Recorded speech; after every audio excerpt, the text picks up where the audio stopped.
fazer uma reflexão a respeito dos nomes. Na verdade, nós temos mais de 12 nomes sendo ventilados como supostos favoritos, né? No conclave, todos são candidatos, né? Todos podem ser candidatos, todos os cardeais que participam, né? Mas tem entre 12 a 15 nomes que estão sendo aí mais ventilados nos rumores, né, que vem correndo desde ontem. Eu escolhi 3 que parecem ser os favoritos de alguns setores específicos. Um deles é o cardeal italiano Pietro Parolin, que foi secretário do Vaticano durante todo o pontificado do Francisco, né? O cargo dele, né, de secretário do Vaticano, é um cargo considerado uma espécie de vice-papa, né? E ele foi um homem de confiança do Papa Francisco, né? E é um dos favoritos da ala mais à esquerda, a ala mais progressista, digamos, né? Dos lados dos conservadores, há 2 nomes que estão sendo bastante cogitados, né? E curiosamente 2 africanos. Um deles é o Peter Turkson, o cardeal de Gana, que inclusive foi adversário, entre aspas, né, do Papa Francisco no último conclave de 2013. O Peter Turkson e o Jorge Bergoglio, na época, eram os favoritos. Acabou ganhando o Bergoglio, que se tornou Papa Francisco, mas o Turkson continua sendo um candidato forte para esse conclave, né? Assim como o outro africano, o Fridolin Ambongo Besunga, né? O cardeal da República Democrática do Congo. Esses 2 candidatos africanos são considerados mais conservadores. No caso do Fridolin Besunga, que é do Congo, ele, na verdade, é considerado conservador nos costumes, mas alinhado com o Papa na questão de defender a justiça social, né? Então, tem esse matiz aí a ser considerado. Enfim, a pergunta é se vocês apostam por um desses 3 nomes, né? O nome mais alinhado ao Papa, os nomes mais conservadores, se preferem apostar em um nome que eu não citei aqui, mas que também está sendo ventilado, ou se vocês acham que é difícil fazer previsões agora. Quem começa respondendo é o José Genuíno. Olha, Vitor, numa eleição tão secreta, tão indireta, tão fechada, qualquer previsão deve ter a validade de um iogurte. A diferença é se é dentro ou fora da geladeira. Você pode falar de tendência, você pode falar de movimentação.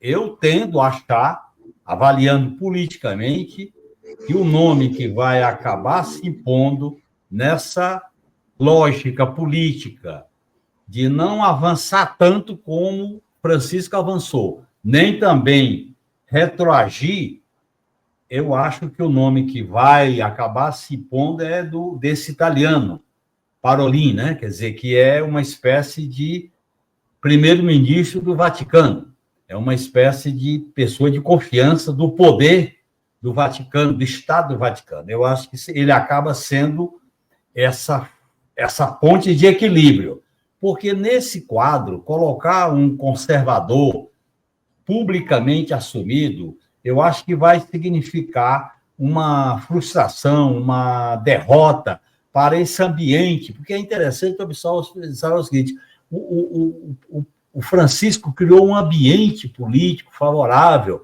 Por exemplo, todo esse debate que está acontecendo no mundo envolve a força da Igreja Católica. Então, conter isso aí, paralisar isso aí, retroagir diante disso aí, eu acho que é um erro que eu acho que alguns dos dirigentes da Igreja Católica podem não querer cometer, porque pode significar uma derrota, uma frustração, um baixo astral muito grande. Eu acho, a minha avaliação é que a tendência é se buscar um meio termo, quer dizer, não é nem tanto ao céu, nem tanto à terra, já que ele está falando de Papa, né? Eu acho que é buscar uma mediação. No meu modo de entender, será isso aí. O fato da Igreja Católica representar essa força política, nesse momento de crise sistêmica da ordem capitalista, da ordem imperialista, uma crise que envolve todos os aspectos, desde a geopolítica, a questão climática, a questão social, a questão migratória, a questão do autoritarismo, a questão do fascismo, a questão do patrimonialismo que chega aos bilionários que não tem limite. Eu acho que a Igreja Católica, com a sua força, com a base social que tem, ela vai tender a não negar, mas também mas diminuir a velocidade. Por isso que eu acho que a possibilidade maior, vamos esperar, é desse que era uma espécie de primeiro-ministro do Estado do Vaticano. Obrigado, Genuíno, que citou aí um dos candidatos, o Pietro Parolin, que a gente tem uma entrevista muito boa que a gente publicou recentemente com o Frei Beto, e o Frei Beto ele indica o Parolin não como favorito para ganhar, mas, segundo o Frei Beto, os cardeais mais alinhados com o Francisco vão votar nesse Pietro Parolin, por isso que ele é um candidato com condições de ganhar. Não sei se vai ganhar, mas o grupo do Papa Francisco vai votar no Pietro Parolin, esse nome que citou aí o José Genuíno. Agora sim, passando a palavra para Suzana Bottari. Olha, agora é o momento bola de cristal, né? Vamos lá. Momento bola de cristal. Momento bola de cristal.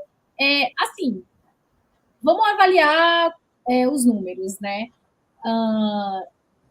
A maioria, hoje são 53 cardeais são europeus, 17 são italianos. Então, os italianos aí têm um grande número de votantes.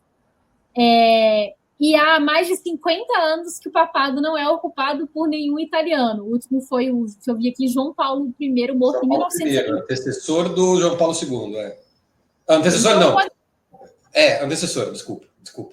Isso mesmo. Pode ser que tenha aí o Frei Beto, acho que foi ele que falou isso, né? Que tem uma torcida aí para voltar para casa, né? Voltar a ter um papa italiano. Então, eles têm um bom número de pessoas e tem um candidato forte, que é o Parolin, né? Que é italiano, cumpre esse requisito. Ele é do grupo do Papa Francisco, e o Papa Francisco nomeou 80% dos cardeais aptos a votar.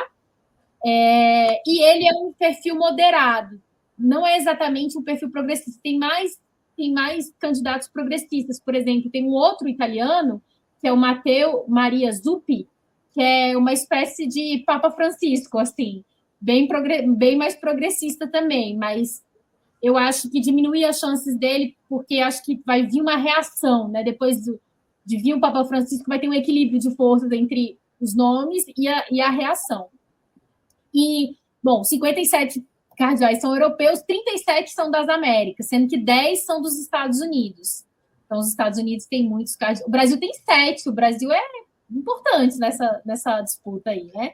E esses cardeais americanos seriam mais conservadores, então pode puxar mais um pouco o lado para o conservadorismo. Tem 23 na Ásia, 18 da África e 4 da Oceania. Ou seja, os europeus não são maioria, se você soma todos, né? O resto do mundo, em tese, tem mais votos para eleger, por exemplo, de novo, um Papa fora das Europas. Só que eu acho que a América Latina, ainda até pela colonização ou pelas ligações, se sentem mais identificadas a votar num Papa europeu, eventualmente, do que um Papa africano, um Papa asiático, né? Não sei se a igreja está pronta para fazer esse movimento. E em relação aos papas africanos, que eles estão concorrendo, é como o Vitor colocou. Muita gente acha assim, Papa africano, legal, ele vai ser super progressista. Não, o Papa Francisco, ele fez isso, ele africanizou e asiatificou o colégio de cardeais, né? Ele nomeou cardeais de vários países, mais de 70 países, sei lá, e 27 nunca tinha tido um cardeal o país. Então, ele ampliou. Só que, vamos lembrar, qual que é o contexto cultural da África, né? Então, assim, por exemplo, esse candidato da Guiné tem posições conservadoras em relação a essas pautas, por exemplo, de homoafetivas, né? Então, não necessariamente vai refletir.